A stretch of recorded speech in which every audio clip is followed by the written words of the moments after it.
दूरवर डोंगरावर छोटे छोटे दिवे दिसतायत. काही लुकलुकतायत, काही शांत तेवतायत. सगळीकडे तूच भरून राहिली आहेस.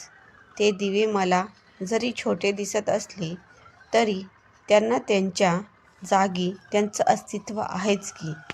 अन तूही सगळ्यांची अस्तित्व मोठ्या मायेने पोटात घेतीस. यालाच आभाळ माया म्हणत असावेत का ग? हो बहुतेक.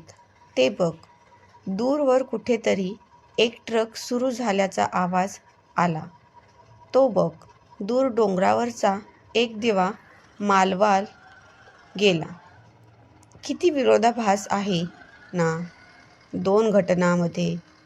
एक सुरुवात, एक शेवट. दोन्ही एकाच वेळी. पण तू मात्र सगळीकडे तटस्थ नजरेने बघतेस. म्हणूनच तू मला आवडतेस. आहेस तशीच आहेस ग तू अजून. शांत, सौम्य, निर्व्याज. काहीच बदल नाही तुझ्यात. का नाही बदललीस तू? की बदलावंसच वाटत नाही तुला कधी? सांग ना. अशी कशी ग तू?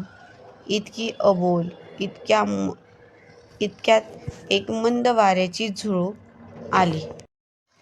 ती माझ्याशी बोलायला लागली. त्या स्पर्शातून इतकं मोठं आभाळ व्यापून राहिलेली ती. तिनं माझ्याशी बोलायला वेळ काढला.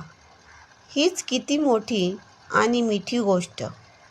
आता फक्त ती आणि मी. ती माझी, मी तिचा.